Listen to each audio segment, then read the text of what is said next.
Preface to the second edition of Jane Eyre.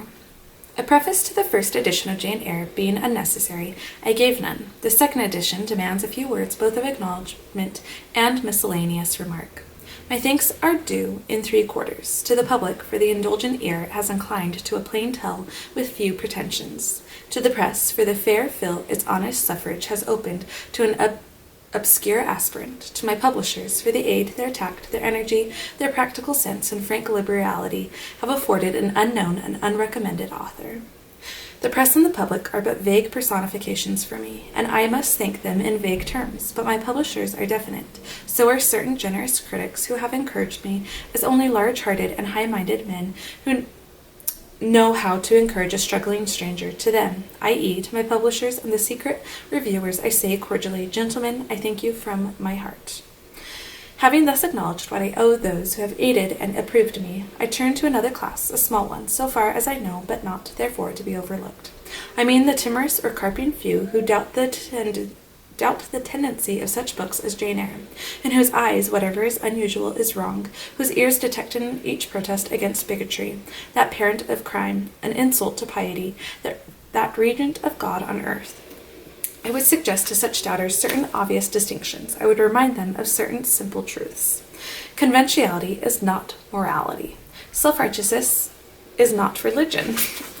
To attack the first is not to assail the last. To pluck the mask from the face of the Pharisee is not to lift an impious hand to the crown of thorns. Impious hand to the crown of thorns. These things and deeds are diametrically opposed. They are as distinct as is vice from virtue. Men too often confound them. They should not be confounded. Appearance should not be mistaken for truth. Narrow human doctrines that only tend to elate and magnify a few should not be substituted for the world-redeeming creed of Christ. There is, I repeat it, a difference, and it is a good and not a bad action to mark broadly and clearly the line of separation between them. The world may not like to see these ideas dissevered, for it has been accustomed to blend them, finding it convenient to make external show pass for sterling worth, to let whitewashed walls vouch for clean shrines. It may hate him who dares to scrutinize and expose, to raise the gilding and show base metal under it, to penetrate the sepulchre and reveal carnal relics. But hate as it will, it is indebted to him. Ahab did not like Micah, because he never prophesied good concerning him. But evil, probably, he liked the sycophant son of Chenanah better. Yet might Ahab have escaped a bloody death, had he but stopped his ears to flattery and opened them to faithful counsel. There is a man in our own days whose words are not framed to tickle delicate ears, who, to my thinking, comes before the great ones of society, much as the son of Imlah came before the throned kings of Judah and Israel, and who speaks truth as deep, with a power as prophet-like, and as vital, a mien as dauntless and as daring. It is the satirist of Vanity Fair, admired in high places? I cannot tell, but I think if some of those amongst whom he hurls the Greek fire of his sarcasm, and over whom he flashes the leavened brand of his denunciation, were to take his warnings in time, they or their seed might yet escape a fatal Ramoth Gilead.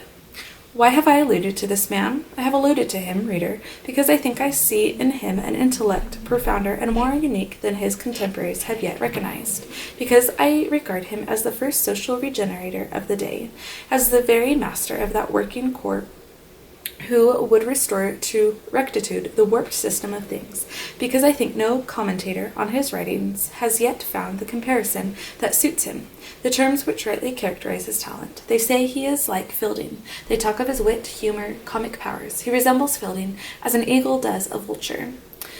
Fielding could stoop on carrion, but Thackeray never does. His wit is bright, his humor attractive, but both bear the same relation to his serious genius, that the mere lambent sheet lightning play under the edge of the summer cloud does to the electric death spark hidden in its womb. Finally, I have alluded to Mr. Thackeray because to him, if he will accept the tribute of a total stranger, I have dedicated this second edition of Jane Eyre. Currer Bell, December 21st, 1847. Note to the third edition. I avail myself of the opportunity which a third edition of Jane Eyre affords me, of again addressing a word to the public to explain that my claim to the title of novelist rests on this one work alone. If, therefore, the authorship of other works of fiction has been attributed to me, an honor is awarded where it is not merited, and consequently denied where it is justly due. This explanation will serve to rectify mistakes which may already have been made, and to prevent future errors. Currer Bell, April 13th, 1848.